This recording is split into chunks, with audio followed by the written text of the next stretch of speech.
Mechi ya tarehe 4 ni mechi ambayo kwetu sisi mashabiki wenu tunaitem kama fainali. Huku zote tulikuwa tunacheza kama, lakini kwangu mimi naitem kama mechi ya tarehe 4 na Morocco ni fainali kwetu. Dunia yote inasubiri kusikia habari moja tu, na ndio itakuwa habari ya dunia. Morocco imetolewa na Tanzania AFCON 25 nyumbani kwao. Hakuna story nyingine duniani inayotakiwa kwenda.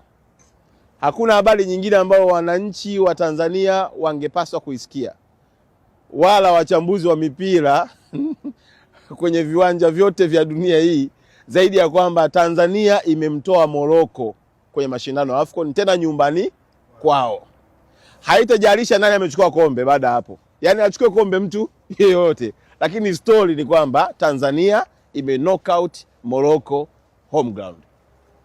Uwezo huo mnao, sababu hizo mnazo, na nia ya kuandika hiyo historia mnayo, kwa sababu si mara ya kwanza mnaandika historia.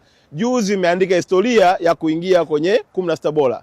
Mna uwezo wa kuandika historia ya kumknock out Morocco siku ya tarehe 4, na Watanzania wako nyuma na nyinyi wakiwaombea usiku na mchana.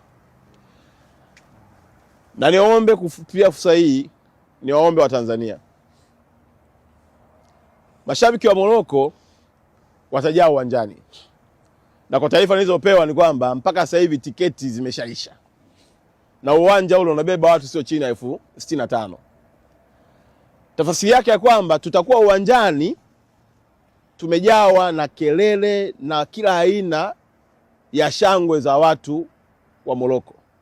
Yawezekana sauti zetu za Watanzania tutakao kuwa mle uwanjani zitakuwa chache, lakini mimi nakwambia na nakuomba uamini ya kwamba sauti za Watanzania zaidi ya milioni 60 zitakuwa na wewe uwanjani kwa kila sekunde unaokuwepo ndani ya mechi. Ziba masikio, ubakiza kusikia kipenga na maelekezo kumwangalia kocha anachosema, lakini sauti yako au masikio yako yafungue usikie kelele za Watanzania ambao watakuwa kwenye vibanda, watakuwa kwenye mahoteli, watakuwa kwenye nyumba zao, watakuwa kwenye ofisi wakikuangalia wewe ukiliwakilisha na kulipigania taifa la Tanzania. Ukifanikiwa hivyo, maana yake zile vurugu hazitafanya nini?